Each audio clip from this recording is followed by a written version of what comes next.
If you're counting the days until break, too tired to plan anything new, and juggling 3 or more preps at once, this is for you. Today I'm giving you 3 simple wins you can use to wrap up your classes with intention without reinventing the wheel. These are low prep, meaningful activities that help you bring closure to the year across all of your preps, even if you're running on fumes.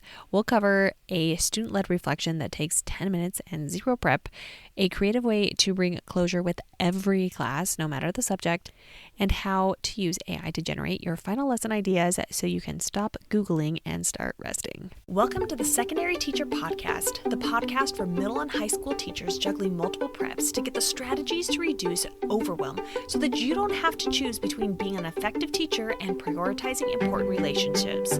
I'm your host, Kristen Masick, a 10-year high school engineering teacher, former middle school assistant principal, and teacher coach. Every week, we will discuss strategies, systems, and time-saving tips to help you not only survive, but thrive as a multiple prep teacher.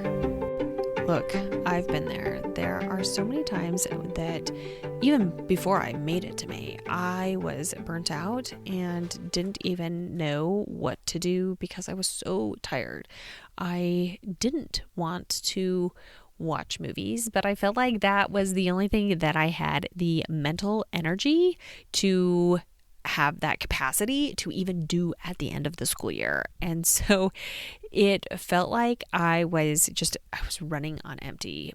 But in the back of my mind, I still wanted to end the year well for me and my students, but I wanted to make sure that the next year was going to be better. And so I didn't want to do that busy work. I wanted something that would help me to get ready for next year. And that's when I realized that closure doesn't have to be or mean complicated. It just had to be intentional. So today I'm going to be sharing you some ideas that brought me peace at the end of that chaotic year and helped my students feel like their time mattered. So the first thing is that I had students do the class top 3 activity. So what you're going to do is you're going to ask your students 3 questions. The first one, what were your top 3 things that you learned this year? What was your favorite activity or project? And what do you wish we would have done more of? Now, you can decide to have these written on the board. You can do small discussion groups. You can have a quick exit ticket. However you feel like you want to do that, there are going to be protocols that will make this take longer and some that will be shorter, knowing that sometimes those things that are longer could be more beneficial to you in the end. So I would suggest think about something that has worked with your students in your class and use that type of protocol. So if you're thinking about doing maybe a think, write, pair, share, and then expanding that to larger groups, that's something that I like to do in my classroom. And then their ideas are going, I still had them turn something in so that I could read it, but I could also walk around the class when it seemed appropriate because sometimes they kind of would clam up when I would be near. So I wanted to make sure that they would really reflect. But as I was walking around, I could hear what they were talking about. And so that is one of the things that worked the best. It works across all preps. It does not matter what you are teaching. So anywhere from robotics to child development to welding, it's all going to work because it centers on the student experience and it gives you instant feedback on what worked. So here's a bonus. You can plug their answers into AI later to start brainstorming next year's improvements. Number 2 is an end of the year gallery walk, which is multi-prep friendly. Now, if you've listened to any of these episodes before, you know that one of my favorite protocols is the gallery walk. I don't know why I love it so much, but it gets students moving around. It gets them getting their eyes and ear, it's a good one. I really like doing it. So this is my go-to. I used it in engineering, and then this is the protocol that actually sparked my idea to try it with other classes.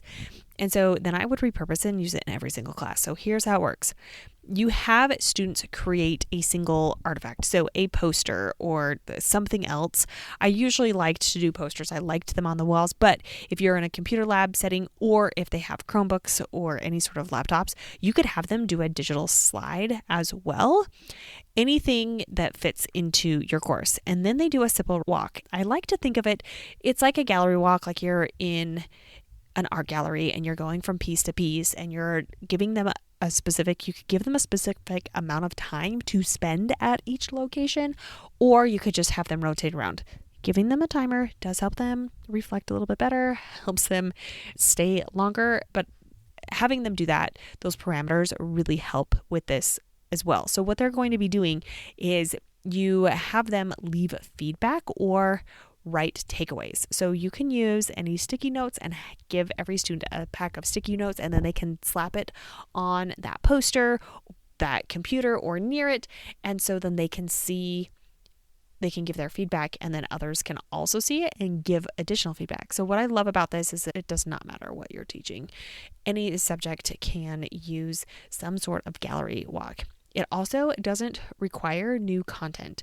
You're just repurposing what they've already done because you're having them produce something. And then you can leave all the materials up all day across your preps, and you can have less transition and less stress for you. So if you are using posters, you already have the posters. If you are rearranging your desks so that students can sit in groups, you can already have that done. Markers, whatever you're doing is just already out. And so no one needs to worry about getting it out. You don't need to put it back away. You could have your first period and your last period do that, but all those materials can just be out the whole day. I ran this in my classes on the same day during the school year, and it works really well. You can switch your content, you can switch your prompts, so you can have different classes doing different things, but the setup is the same and it works beautifully. Number 3, use AI to create a final wrap-up activity for each prep. You don't have to come up with something new. You can just say something like this in your language-based AI tool of choice. You are a teaching assistant. Generate a simple low prep final reflection activity for high school students in blank subject. It should take 1 to 2 class periods and require minimal supplies. It'll give you 3 to 5 grade options, and then you pick your favorite one and you're done. Let's review your 3 easy wins for ending the year across multiple preps. First, top 3 reflection. Fast, no prep, student-led. Second, gallery walk. Works across subjects, easy to set up once. And third, AI-generated wrap-up activity. 1 prompt equals less stressed. If you're feeling like you're just trying to make it to the last bell, that doesn't mean that you have to check out completely.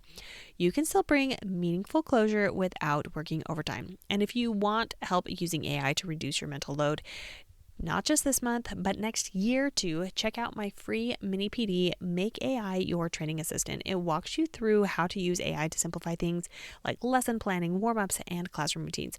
Or if you're ready to take the next step and start planning smarter, not harder, my AI-powered curriculum mapping for busy teachers workshop walks you through how to use AI to break down your course standards, plan around your calendar, and build a repeatable unit planning system, perfect for ending the year strong and starting next year calm. Both are linked in the show notes. We're in the home stretch. You don't have to do it all. Let's simplify together. Until next time.